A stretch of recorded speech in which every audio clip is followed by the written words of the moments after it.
வணக்கம். இன்றைக்கி நம்ம பார்க்க போகிற 2 வகையான லஞ்ச் மெனு என்னென்னு பார்த்தீங்கன்னா, ஒன்று மட்டன் சூப்பு, மட்டன் பிரட்டல், ரெண்டாவது சாம்பார், முள்ளங்கி, முருங்கைக்காய், கத்திரிக்காய் எல்லாம் போட்ட சாம்பார், கீரை பொரியல், வாழைக்காய் வறுவல். ஸோ இந்த 2 லஞ்ச் மெனு எப்படி செய்யலாங்கிறத பார்க்கலாம். இதில் பார்த்தீங்கன்னா ஒரு 20 சின்ன வெங்காயம் எடுத்திருக்கேன், 3 பல் பூண்டு, கொஞ்சமாக ஒரு சின்ன துண்டு இஞ்சி, இது வந்து நச்சு வச்சுருக்கேன். இது எல்லாத்தையுமே ஒன்றா சேர்த்துக்கலாம் மிக்ஸி ஜாரில்.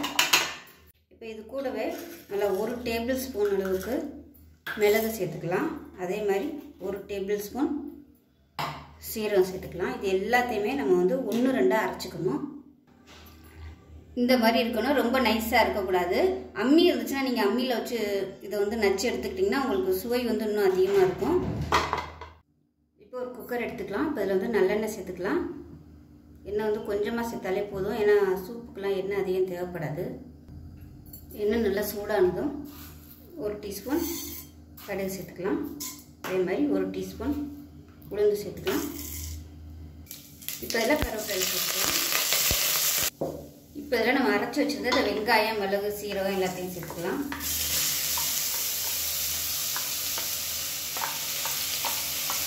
இதையும் சேர்த்து நல்லா வதக்கி வச்சுக்கலாம். இது கூடவே 2 பச்சை மிளகாயை 2ஆக கீறிட்டு சேர்த்துக்கலாம். மீடியம் சைஸாக 2 தக்காளி, சின்ன தக்காளியாக 2 எடுத்துருக்கேன். நான் எடுத்துருக்க அளவு பார்த்தீங்கன்னா இன்றைக்கி மட்டனை 1/2 கிலோ அளவுக்கு 2 தக்காளி எடுத்துருக்கேன். இப்போ இதில் உப்பு சேர்த்துக்கலாம். நான் வந்து மட்டனுக்கு சேர்த்தே உப்பு சேர்த்துருக்கேன், கல் உப்பு சேர்த்துருக்கேன், மஞ்சத்தூள் சேர்த்துக்கலாம். இந்த மாதிரி சூப்புக்கெல்லாம் மஞ்சத்தூள் சேர்க்கும்போது வீட்டில் வந்து அரைச்ச பொடி யூஸ் பண்ணிங்கன்னா உங்களுக்கு ரொம்பவே ஹெல்த்தியாக இருக்கும். கடையில் வாங்குறது வந்து அதில் கலருக்காக கெமிக்கல் சேர்த்துருப்பாங்க. அந்த மாதிரி சூப்பெல்லாம் வந்து நம்ம ஹெல்த்தியாக இருக்கிறது தான் சாப்பிட்றதுனால எப்பயுமே மஞ்சள் வந்து ஒரு 1/2 கிலோ அளவு வாங்கி நல்லா காய போட்டு அரைச்சி வச்சுட்டிங்கன்னா உங்களுக்கு நல்லது. அது ஒரு நாள் ஒரு 6 மாதத்துக்கு வரும்.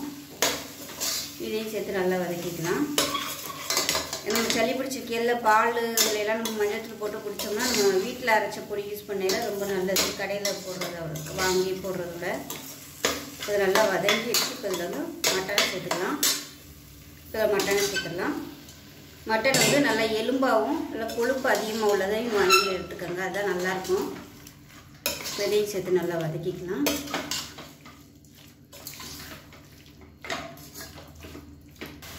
இப்போ இதில் ஒரு 1/2 ஸ்பூன் அளவுக்கு தனியாத்தூள் சேர்த்துக்கலாம். வர கொத்தமல்லி இருந்துச்சுன்னா நீங்கள் மிளகு சீரக நுணுக்கையிலே வந்து வர கொத்தமல்லி சேர்த்துக்கலாம். என்கிட்ட இல்லாதனால நான் தனியாத்தூள் யூஸ் பண்ணியிருக்கேன். இப்போ வந்து ஒரு 1/4 டீஸ்பூன் போல் கரம் மசாலா சேர்த்துக்கலாம். இது வந்து ஆப்ஷனல் தான், இது வந்து ஃப்ளேவருக்காக மட்டும்தான். விருப்பம் இருந்தால் நீங்கள் சேர்த்துக்கலாம். இல்லைன்னா தாளிக்கையில் பட்டை கிராம்பு போட்டு தாளிச்சிடணும், வந்து நான் வாசனை பிடிக்கணும் அப்படின்னு சொன்னால். இந்த கரம் மசாலா வந்து கொஞ்சம் டேஸ்ட் வந்து நல்லா எடுத்து கொடுத்துருக்கா, அதான். மற்றபடி இது வந்து ஆப்ஷனல் தான், விருப்பம் இருந்தால் நீங்கள் சேர்த்துக்கலாம். இப்போ நல்லா வதங்கிடுச்சு. நல்லா ஒரு 5 நிமிஷம் அந்த இதிலே நல்லா வதக்கி வச்சுக்கலாம். பார்த்தீங்கன்னா தண்ணி வந்து நான் 1 லிட்டர் அளவுக்கு தண்ணி வந்து சூடு பண்ணி வச்சுருக்கேன், அதை சேர்த்துக்கலாம். இதில் வந்து கொஞ்சம் மிச்சம் இருக்குது, கலந்து விட்டுக்கலாம். நம்ம 1 லிட்டர் ஊற்றோம்னா நம்ம விசில் வந்து ஒரு 7-8 விசில் கீழே கொஞ்சம் வற்றும்.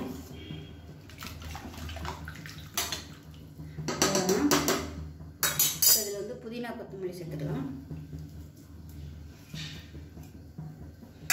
இப்போ இதில் பார்த்தீங்கன்னா 1 டேபிள் ஸ்பூன் அளவுக்கு கார்ன்ஃப்ளவர் வந்து தண்ணியில் கரைச்சி வச்சுருக்கேன், இதையும் சேர்த்துக்கலாம். இது வந்து அந்த சூப் வந்து கொஞ்சம் நல்லா கெட்டியாக வர்றதுக்காக இதையும் கலந்து விட்டுடலாம். ஊற்றின உடனே டக்குன்னு கலந்து விட்ருங்க, இல்லைன்னா அப்படியே கெட்டியாயிரும், அடியில் கட்டி ஆயிரும். அதனால் கொஞ்சம் கொதி வர வரைக்கும் கொஞ்சம் கலந்து விட்டுக்கலாம். உப்பு கம்மியாக இருக்குது, உப்பு சேர்த்துக்கலாம். இப்போ தான் மூடி வச்சிடலாம். மூடி விட்டு விசில் போட்டுக்கலாம். விசில் விட்டுட்டு நல்லா ஒரு 10 விசில் விட்டுட்டு ஸ்டீம் போனதுக்கப்புறம் பார்க்கலாம். இப்போ சூப் அமர்த்தி ஸ்டீம்லாம் போயிடுச்சு, அப்படி இருக்குன்னு பார்க்கலாம். இப்போ பாருங்கள், சூப் வந்து குடிக்கிறதுக்கு சூப்பராக வந்துருச்சு. இது வந்து நீங்கள் அப்படியே சாப்பிட்றதுனால சாப்பிட்லாம். நான் வந்து இந்த மட்டன் வந்து எல்லாத்தையுமே நான் இப்போ வடிகட்டி எடுக்க போகிறேன், எடுத்துகிட்டு மசாலா வந்து பரட்ட போகிறேன். அதனால் இது எல்லாத்தையுமே நான் வந்து எடுத்துக்கிறேன். இது வந்து காரம் கம்மியாக தான் இருக்குது இந்த சூப்பு. உங்கள் விருப்பத்துக்கு ஏற்ற மாதிரி நீங்கள் காரம் வேணும்னா மிளகு சீரகம் வந்து எக்ஸ்ட்ரா சேர்த்துக்கலாம், இல்லை பச்சை மிளகு வந்து நீங்கள் எக்ஸ்ட்ரா சேர்த்துக்கலாம். சாப்பிட போயில மிளகு சீரகம் வந்து கொஞ்சம் மேலே அப்படியே தூவி விட்டு கொடுத்தீங்கன்னா நல்லாயிருக்கும். இதில் சேர்த்துக்க எல்லா பொருட்களுமே பார்த்தீங்கன்னா நல்ல நோய் எதிர்ப்பு சக்தி அதிகம் இருக்கும். சளி இருந்தால் நீங்கள் இது நல்லா சூடாக குடிக்கையில் அருமையாக இருக்கும். சின்ன வெங்காயம், மிளகு, சீரகம், மஞ்சத்தூள் எல்லாமே பார்த்திங்கன்னா நல்லா உடம்புக்கு வந்து எதிர்ப்பு சக்தியை கொடுக்குறது. வாரத்தில் ஒரு 2 நாள் இல்லை ஒரு நாளாவது இந்த சூப் வச்சு சாப்பிடுங்க, நல்லாயிருக்கும். பாருங்கள் நம்ம எவ்வளோக்கு தண்ணி வச்சுருந்தோம் இவ்வளோதான் வந்திருக்கு பாருங்கள். கரெக்டாக இருக்குது இப்போ நம்ம ஊற்றிருக்க அளவு. இப்போ எல்லாத்தையுமே எடுத்தாச்சு. இப்போ இந்த மட்டனை வந்து நம்ம பரட்டிக்கலாம். இந்த சாதத்துக்கு ஊற்றி சாப்பிட்டுட்டு அந்த மட்டன் கிரேவி மாதிரி வச்சு சாப்பிடையில நல்லாயிருக்கும். இது நீங்கள் சர்வ் பண்ணையில் வடிகட்டிக்கலாம். வடிகட்டிட்டு மேலாப்பில் மிளகு சீரகம் போட்டு கொடுத்துக்கலாம். இப்போ ஒரு பேன் எடுத்துக்கலாம். தேவையான அளவுக்கு எண்ணெய் சேர்த்துக்கலாம். எண்ணெய் சூடானா ஒரு பிரியாணியில் சேர்த்துக்கலாம். 1 டீஸ்பூன் சோம்பு சேர்த்துக்கலாம். ஒரு சின்ன துண்டு பட்டை, ஒரு ஏலக்காய், ஒரு கிராம்பு சேர்த்துக்கலாம். இதோட கொஞ்சமாக கல்பாசி சேர்த்துக்கலாம். இப்போ எல்லாமே பொரியுது. 2 பச்சை மிளகாய் சேர்த்துக்கலாம். கருவேப்பிலை சேர்த்துக்கலாம். இப்போ ஒரு கைப்பிடி பெரிய வெங்காயம் நீளமாக கட் பண்ணதை சேர்த்துக்கலாம். வெங்காயம் நல்லா வதங்கிடுச்சு. இஞ்சி பூண்டு பேஸ்ட் வந்து சேர்த்துக்கலாம். 1 டேபிள் ஸ்பூன் இதையும் சேர்த்து வதக்கிக்கலாம். இப்போ நல்லா வதங்கிடுச்சு. மிளகாய்த்தூள் வந்து 1 டேபிள் ஸ்பூன் சேர்த்துக்கலாம். தனியாத்தூள் வந்து 1 டேபிள் ஸ்பூன். சாரி, இது வந்து கறிக்குழம்பு பொடி, அதாவது வீட்டில் அரைச்ச கறிக்குழம்பு பொடி. இது இல்லைன்னா நீங்கள் தனியாத்தூள், சோம்புத்தூள், சீரகத்தூள், மிளகுத்தூள் இது 3 சேர்த்துக்கோங்க. அப்படி இல்லைன்னா கடையில் வைக்கிற மட்டன் மசாலா இருந்துச்சுன்னா அது கூட நீங்கள் 1 டேபிள் ஸ்பூன் சேர்த்துட்டு எக்ஸ்ட்ரா வந்து காரத்துக்கு மிளகாத்தூள் சேர்த்துக்கோங்க. அதில் உள்ளது பத்தலைன்னா அது சேர்த்துக்கலாம். இது கொஞ்சம் காரமாக இருந்தால் தான் நல்லாயிருக்கும். ஏன்னா சூப் வந்து நான் காரம் இல்லாமல் தான் வச்சுருக்கேன். அதனால் இது கொஞ்சம் நல்லா சுருக்கணும் இருந்தால் தான் நல்லாயிருக்கும். இப்போ நல்லா எண்ணெயில் பரட்டியாச்சு. மீடியம் சைஸாக ஒரு தக்காளி சேர்த்துக்கலாம். இது நல்லா மசிஞ்சு வரணும். இப்போ இதுக்கு மட்டும் கொஞ்சமாக உப்பு சேர்த்துக்கலாம். ஏன்னா மட்டன் வேக வைக்கல உப்பு சேர்த்துருக்கு, அதனால் பார்த்து உப்பு சேர்த்துக்கலாம். இப்போ இதில் வந்து கொஞ்சமாக தண்ணி சேர்த்துக்கலாம். நான் வந்து மிக்சியில் வந்து இஞ்சி பூண்டு பேஸ்ட் அரைச்ச தண்ணி இருக்குது, அதனால் அதை அப்படியே இதில் சேர்த்துக்கிறேன். இது வந்து தக்காளி நல்லா மசியணும், அதுக்காக தான் இப்போ கொஞ்சமாக தண்ணி விட்டுருக்கு. நல்லா மசிஞ்சு வரட்டும். இப்போ பாருங்கள் தக்காளி நல்லா மசிஞ்சிருச்சு. நல்லா அப்படியே ஓரம்னா எண்ணெய் பிரிஞ்சு வர ஆரம்பிக்குது. நல்லா தொக்கு மாதிரி எழுந்திரிச்சு வரணும். இந்த அளவுக்கு வதக்கணும். இப்போ வந்து நம்ம எடுத்து வச்சிருந்த மட்டன் பீஸ் எல்லாத்தையுமே சேர்த்துடலாம். சேர்த்துட்டு நல்லா பரட்டி விட்டுக்கலாம். இப்போ இதில் உப்பு செக் பண்ணி பார்த்துக்கோங்க.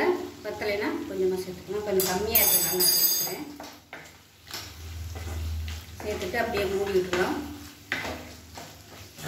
மட்டன் எடுத்து வச்சுருந்தப்ப நான் வடைஞ்ச கொஞ்சோண்டு தண்ணி இருக்குது, ஒரு 2 டேபிள் ஸ்பூன் வரும். இதை அளவு சேர்த்துக்கலாம். கொஞ்சம் நல்லா ஃப்ளேவராக இருக்கும்.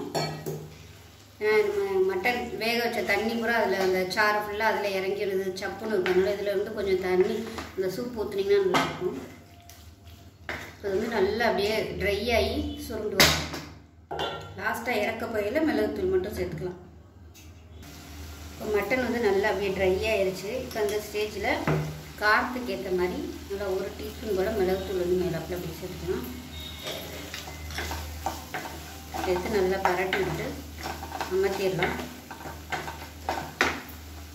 கேஸ் அமர்த்திட்டு மிளகுத்தூள் வந்து நல்லா கலந்து விட்டுட்டு கொத்தமல்லி சேர்த்துக்கலாம்.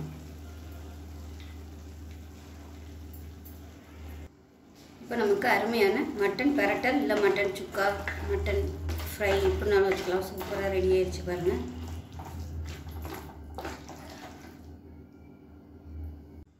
இப்போ பாருங்கள் சாதம், மட்டன் வறுவல், மட்டன் சூப்பு ரெடி ஆயிடுச்சு. ஒரு சிம்பிளான சண்டே லஞ்ச் மெனு. பிடிச்சிருந்தா லைக் பண்ணுங்கள், கமெண்ட் பண்ணுங்கள், சேனலை சப்ஸ்கிரைப் பண்ணுங்கள், பக்கத்தில் உள்ள பெல் பட்டனையும் ப்ரெஸ் பண்ணுங்கள். நன்றி. இப்போ பருப்பு வந்து நல்லா 2-3 தடவை கழுவிட்டு தண்ணி ஊற்றி வச்சுருக்கேன். இதில் ஒரு பல் பூண்டு சேர்த்துக்கலாம். கொஞ்சமாக வெந்தயம் சேர்த்துக்கலாம். ஒரு 1/4 டீஸ்பூன் போல் மஞ்சத்தூள் சேர்த்துக்கலாம். இப்போ மூடி வச்சுட்டு பருப்பு வந்து எத்தனை விசிலில் வேகுமோ அத்தனை விசில் வச்சுட்டு பார்த்துக்கலாம். நான் வந்து ஒரு 5 விசில் வைக்கிறேன். இப்போ பருப்பு எப்படி இருக்குன்னு பார்க்கலாம். இப்போ சாம்பார் எவ்வளோ தேவையோ அதுக்கு தகுந்த மாதிரி தண்ணி ஊற்றி கொதிக்க விட்டுக்கலாம். இப்போ பருப்பும் தண்ணி நல்லா கொதிக்க ஆரம்பிக்குது. இப்போ இதில் வந்து 2 பச்சை மிளகாய் சேர்த்துக்கலாம். ஒரு கைப்பிடி அளவுக்கு பெரிய வெங்காயம் நீளமாக நறுக்கினா சேர்த்துக்கலாம். அதோட ஒரு 10 சின்ன வெங்காயம் முழுசாக சேர்த்துக்கலாம். சாம்பாருக்கு வந்து நல்லா வாசனையாக இருக்கும் சின்ன வெங்காயம் சேர்த்தோம்னா. ஃபுல்லாக சின்ன வெங்காயம் சேர்க்கறதுனால சேர்த்துக்கலாம். இப்போ இதில் வந்து ஒரு மீடியம் சைஸாக ஒரு 1.5 தக்காளி எடுத்திருக்கேன். இப்போ வந்து காய்கறி எல்லாம் சேர்த்துக்கலாம். நான் வந்து முருங்கைக்காய் ஒன்று எடுத்திருக்கேன், அதே மாதிரி கத்திரிக்காய் ஒன்று, அவரைக்காய் கொஞ்சம் இருந்துச்சு, அவரைக்காய் இருந்த காய்கறி எல்லாத்துலேயுமே போட்டிருக்கேன், அதே மாதிரி ஒரு உருளைக்கிழங்கு எல்லாத்துலேயுமே கொஞ்சம் கொஞ்சம் சேர்த்துருக்கேன். இப்போ இதையும் சேர்த்துக்கலாம். இப்போ இந்த சைடு பார்த்திங்கன்னா சின்னதாக 2 முள்ளங்கி இருந்துச்சு, அதையும் வேஸ்ட் பண்ண வேணாமே, குழம்புல போட்டுடலாமான்ட்டு முள்ளங்கி வந்து வதக்கி வச்சுருக்கேன். வதக்காமல் அப்படியே சேர்த்தோம்னா அது மாதிரி ஸ்மெல் வரும், அதனால் வதக்கிட்டு சேர்த்துருக்கேன். இப்போ இந்த சாம்பாருக்கு தேவையான உப்பு சேர்த்துக்கலாம். இப்போ இதில் பொடி சேர்த்துக்கலாம். வீட்டில் அரைச்சி வச்சுருக்க சாம்பார் பொடி எதுனாலும் சேர்த்துக்கலாம். அதோட பார்த்திங்கன்னா சக்தி மசாலா சாம்பார் பொடி கொஞ்சம் சேர்த்துருக்கேன், இதையும் கொஞ்சம் சேர்த்துக்கலாம். நீங்கள் வீட்டில் வந்து எப்படி சாம்பார் பொடி அரைச்சிருந்தாலும் இந்த சக்தி மசாலா கொஞ்சம் சேர்த்திங்கன்னா சாம்பார் நல்லா டேஸ்ட்டாகவும் இருக்கும், நல்லா வாசனையாகவும் இருக்கும். இப்போ கலந்து விட்டுக்கலாம். இதில் காரம் பத்தலைன்னா நீங்கள் எக்ஸ்ட்ரா காரம் சேர்த்துக்கலாம். இப்போ இதை மூடி வச்சிடலாம். மூடி வச்சுட்டு ஒரு 2 விசில் விட்டுக்கலாம். காய்கறிலாம் 2 விசிலில் நல்லா வெந்துடும். 2 விசில் வந்துருச்சு, அமர்த்திட்டேன். ஸோ சாம்பார் வந்து 2 விசில் வந்துருச்சு.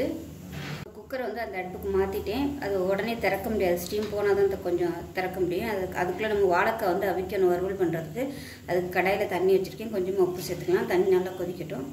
இப்போ தண்ணி நல்லா கொதிக்க ஆரம்பிக்குது. வாழைக்காய் வந்து இந்த சைஸுக்கு கட் பண்ணியிருக்கேன், இந்த மாதிரி நீளமாக. ஸோ மீன் வறுவலுக்கு வந்து இந்த மாதிரி கட் பண்ணால் தான் நல்லாயிருக்கும். இதை வந்து சேர்த்துக்கலாம்.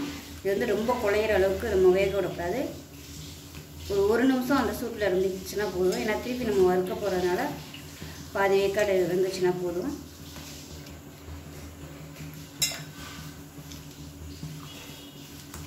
அதை கலந்து விட்டுட்டு 1 நிமிஷம் மட்டும் அந்த சூட்லேயே வேகட்டும். அப்படியே எடுத்துடணும் உடனே.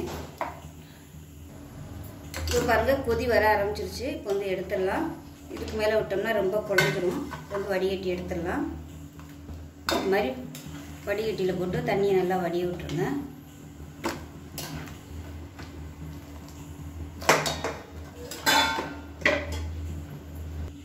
இப்போ வாழைக்காய் வந்து சூடு ஆறட்டும். அதுக்குள்ளே நம்ம வந்து கீரையை தாளிச்சு விட்டுக்கலாம். எண்ணெய் நல்லா சூடாகிடுச்சு. 2 வரமிளகாயை கிள்ளிட்டு சேர்த்துக்கலாம்.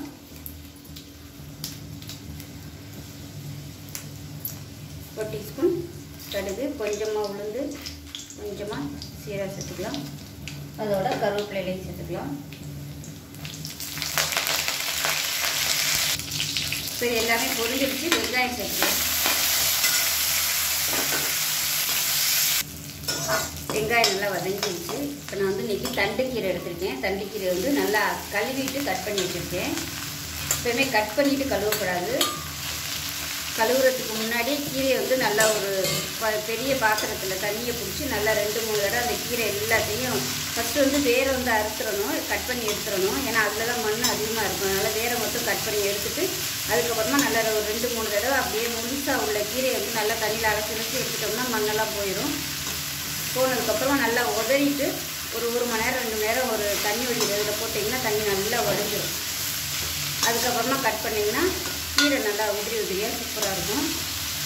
கட் பண்ணிவிட்டு தண்ணியில் அலசிட்டு போட்டோம்னா கீரை வந்து கொலன்னு இருக்கும், நல்லா இருக்காது. நிறைய பேர் கட் பண்ணிட்டு தான் அலசுவாங்க, அந்த மாதிரி பண்ணக்கூடாது. அதில் உள்ள சத்துக்களும் அப்படியே தண்ணியோடய போயிடும். நான் எப்பவுமே என்ன பண்ணுவேன்னா, இன்றைக்கி கீரை வாங்கினேன்னா அலசி காய விட்டுருவேன். காய விட்டுட்டு சாயந்தரம் போல் ஃப்ரிட்ஜில் வந்து எடுத்து வச்சுருவேன்.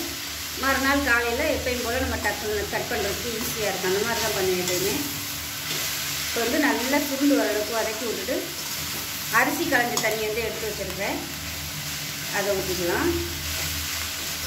கீரைக்கெலாம் அரிசி களைஞ்ச தண்ணி சேர்த்திங்கன்னா டேஸ்ட் சூப்பராக இருக்கும். இல்லைன்னா கீரை வந்து சப்புன்னு இருக்கிற மாதிரி இருக்கும். இப்போ நல்லா வதக்கியாச்சு. இதில் 1 ஸ்பூன் அளவுக்கு துவரம்பருப்பு சேர்த்துக்கலாம். துவரம்பருப்பு இல்லை பாசிப்பருப்பு எதுனாலும் சேர்த்துக்கலாம், உங்களோட விருப்பம்தான். இப்போ வெறும் கீரை மட்டும் சாப்பிடாம அந்த கீரையோடு சேர்த்து நம்ம பருப்பும் சாப்பிடல இன்னும் கொஞ்சம் ஹெல்த்தியாக இருக்கும். அதுக்காக தான் எல்லா பொரியல்லையுமே பருப்பு சேர்க்குறது. இப்போ நல்லா வதக்கியாச்சு. இப்போ அந்த தண்ணியை வந்து சேர்த்துக்கலாம். லைட்டாக முங்குற அளவு விட்டிங்கன்னா போதும். தண்ணி வந்து அதிகம் தேவைப்படாது கீரைக்கு.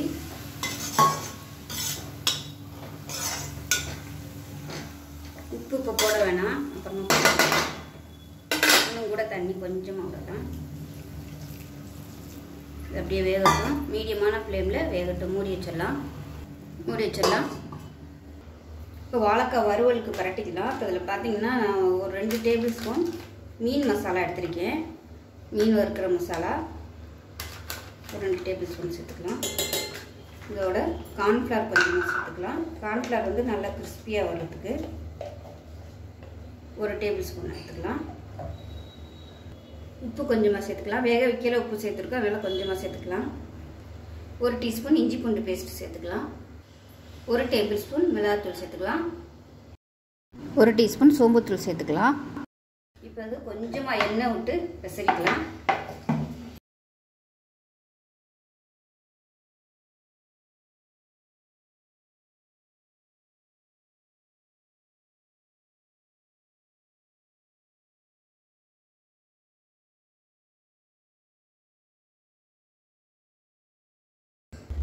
இப்போ ஒவ்வொரு வாழைக்காய் மேலேயும் தடவிடலாம். தடவிட்டு தனியாக எடுத்து வச்சுக்கலாம்.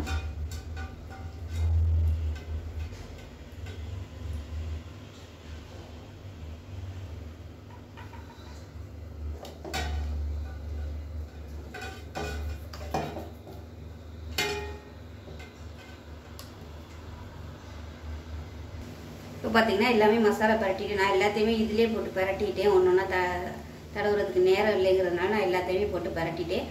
புதுசாக பண்ணுறவங்களா இருந்தால் கொஞ்சம் பார்த்து கவனமாக பண்ணுங்கள். வாழைக்காய் வந்து உடஞ்சிடக்கூடாது. இப்போ 5 நிமிஷம் ஊறட்டும். இப்போ கீரை எப்படி இருக்குன்னு பார்க்கலாம். ஓரளவுக்கு தண்ணி வந்து கொஞ்சம் நல்லா வத்திருச்சு. இப்போ இந்த ஸ்டேஜில் நல்லா ஹை ஃப்ளேமில் வச்சுக்கணும். இப்போ தண்ணி நல்லா சுத்தமாக. இப்போ வந்து உப்பு சேர்த்துக்கலாம். தேவையான அளவுக்கு உப்பு சேர்த்துக்கலாம்.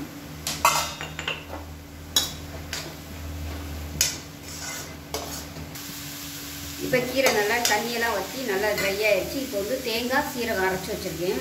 தண்ணி ஊற்றாமல் குறக்குறோன்னு அதை சேர்த்துக்கணும். இப்போ சேர்த்துட்டு பரட்டி விட்டோம்னா அருமையான கீரை பொரியல் ரெடி ஆகிடுச்சு. அவ்வளோதான், அமர்த்திடலாம். இப்போ சாம்பார் பார்க்கலாம் எப்படி இருக்குன்னு. இப்போ கேஸ் ஆன் பண்ணிக்கலாம். ஆன் பண்ணிவிட்டு கொஞ்சம் கொதிக்க விட்டுக்கலாம். இப்போ இதில் வந்து புளி தண்ணியும் சேர்த்துக்கலாம். அதோட புளி பார்த்திங்கன்னா அரிசி களைஞ்ச தண்ணியில் ஊற வச்சு வச்சுருக்கேன். இதை கரைச்சிட்டு எவ்வளோ தேவையோ அதுக்கு தகுந்த மாதிரி சேர்த்துட்டு ஒரு 2 நிமிஷம் கொதிக்க விட்டுக்கலாம்.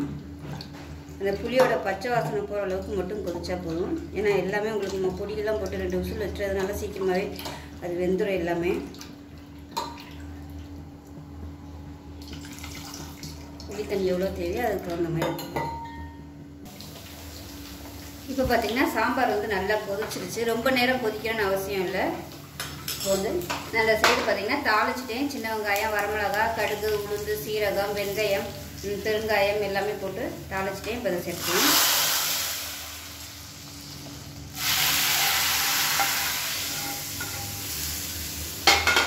அவ்வளோதான். தாளிப்பை கொட்டிட்டு மேலாப்பில் கொத்தமல்லியில் சேர்த்துட்டு அப்படியே மூடி வச்சிடணும். மூடி வச்சிடலாம். அப்போ தான் அந்த ஃப்ளேவர் எல்லாமே நல்லா அந்த சாம்பாரில் இறங்கும். இப்போ நம்ம வாழைக்காய் வறுவல் ரெடி பண்ணிக்கலாம். எண்ணெய் சேர்த்துக்கலாம். இப்போ எண்ணெய் நல்லா சூடாயிருச்சு. ஒவ்வொரு வாழைக்காயும் நம்ம எண்ணெயில் சேர்த்துடலாம்.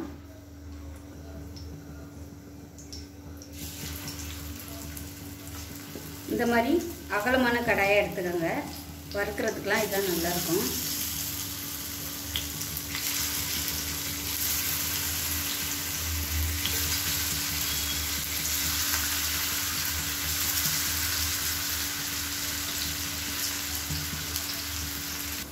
இப்போ அதை திருப்பி விட்டுக்கலாம். ஒரு செகண்ட் ஆனதுக்கப்புறம் திருப்பி விட்டுக்கலாம்.